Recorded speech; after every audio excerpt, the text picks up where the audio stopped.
Écoutez, Mathias, écoutez, vous voyez, monsieur Valcache, dans l'équipe, nous avons Gilles qui déterre les vieux films, les vieux dossiers. Ça s'appelle le Kiki l'a vu.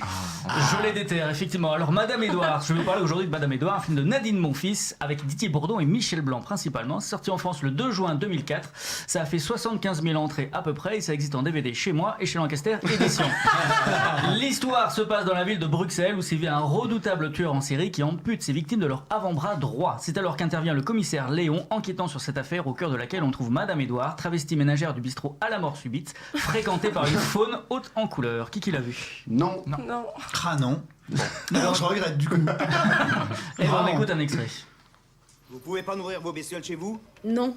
Faut leur donner à manger toutes les heures, sinon ça crève. Moi aussi, je vais crever si mon courrier n'est pas tapé ce matin. Je ferai le plus urgent. Vous aurez le reste demain. Pardon? Je suis pas là, moi, cet après-midi. J'ai rendez-vous chez mon coiffeur et après, je vais voir mon chirurgien esthétique pour choisir mes nouveaux seins. Oh, j'allais oublier. Le légiste a appelé. Il a du neuf pour vous. Rappelez-le, il est dans sa boucherie. Ouh, Vicky. Bonjour, Madame Ginette, ça va bien? Oh, super, ça boum. Comme je passais par là en faisant mon shopping, je me suis dit, Gigi va dire bonjour à ton gamin. Ça lui changera les idées. Surtout que j'ai que ça à faire en ce moment. Vous devriez donner davantage de carottes à votre gamin. Pareil que ça rend aimable. Ah, mais son physique disgracieux. Il a un bon fond. Bon, c'est pour me dire ça que t'es venue, vieille bête? Non, Vicky. C'est parce que j'ai une question très importante à te poser pour un concours. Combien il faudrait de capsules de bière pour recouvrir l'atomium? Non, bon, c'est complètement stupide. Je retire ce que j'ai dit, hein, je regrette Je vois pas. que tu n'es pas capable de me répondre. C'est quand même oui. Avec toutes les études que tu as faites, et à Paris encore. Tu n'as pas un collègue un peu plus malin qui pourrait m'aider? Non. Alors ils sont tous cons dans la police. Alors, le 7e art, aidé du théâtre, de la littérature et de l'imagination débordante de nos auteurs, n'a jamais été dénué de Madame. Claude, Bovary, Butterfly, Hansen, Sans-Gêne, Husson, Doubtfire, Miniver, plus récemment encore Madame Mills avec Pierre Richard, que je ne vous recommande pas, et Irma, laquelle a pour point commun avec Madame Édouard d'avoir eu comme interprète le même comédien, l'épatant Didier Bourdon en 2006.